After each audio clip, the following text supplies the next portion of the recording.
think about the effort to end the war on drugs as requiring a crucial fusion of two things that rarely comes together, but that the ACLU is uniquely positioned to play a leadership role on, and that the ally organizations, including the NAACP, can in fact also play a major role on.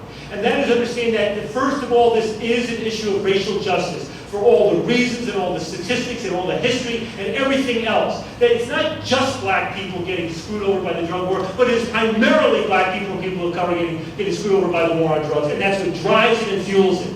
But that ultimately addressing it solely as a racial justice issue is insufficient. It is necessary but not sufficient. That ultimately we need to grapple with the issues of prohibition and decriminalization and removing these issues from the criminal justice system. We need to take away from the system this extraordinarily entrepreneurial seduction for millions and millions of poor people in this country, primarily people of color.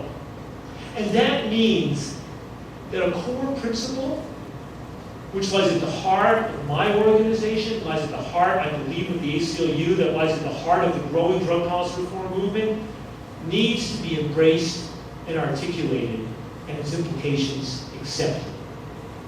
And that principle is that nobody, but nobody, deserves to get punished simply for what they put into their body, absent harm to others. Nobody. Nobody deserves to get punished simply for what they put into their body, absent harm to others. That's a core principle. If you think about the evolution of human rights and civil liberties in America, if you think about the evolution of the Enlightenment and Western civilization the last hundreds of years, to some extent, it is the embrace of that principle. It is the embrace of that principle. Is that what I do here, that I am sovereign. My mind, my body is sovereign. And what goes in here is not the business of the state or the employer or anybody else, so long as I don't put other people at direct risk. That it is a myth to assume that because I put a drug into my body, I am ipso facto the same as a drunk driver or a person committing a violent act. That is a myth. This notion of what here has to be regarded as free, as civil libertarians, as human. And I'll tell you something, by the way. When I have an opportunity to talk to politicians, including people running for president, and I say to them, Governor Dean, or Senator Doe, whoever it might be, our principle is that we believe that people should not be punished when they put it in their body. They don't hurt anybody else. And they go, I agree with that. Now, they sort of do, but they haven't thought it through. You know what I mean? It's a principle, because nobody, it's not like they want to come back and say, well, wait a second, I do believe that people should be punished when they put it in their body if they don't hurt anybody else. People don't come back with a reverse and say, but I embrace the opposite principle. I want to punish people for what they put in their body even if they don't hurt another soul. Nobody's comfortable with the opposite of that. And even notice the framing. Part of this is languaging and messaging. I didn't talk about my freedom to get high, my right to get high, my right to do this. I talked about not being punished. I talked in the negative, right? And so much of what we fight for in civil liberties is about the assertion of rights as a negative, of warding off the government oppression. That core principle. And I have to say, I'm not just talking about a principle that applies to recreational drug users.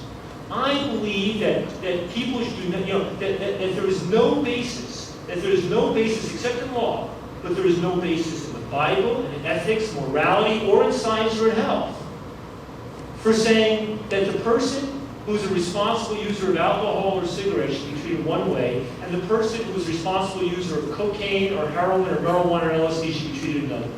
There is no legitimate basis for that. And similarly, there is no legitimate basis for discriminating the law between the person who is severely addicted to alcohol or prescription drugs or cigarettes and the person who is severely addicted to heroin, cocaine, methamphetamine, marijuana, whatever it might be. There is no legitimate basis in science, medicine, health, ethics, as far as I can tell, for making that distinction. I adhere to three core principles, which is that if I put something in my body that I don't hurt anybody else, that is nobody else's business. Even my family, the people who care about me, but not the state and not my employer. Secondly, if I put things in my body and I do have a problem, then help me.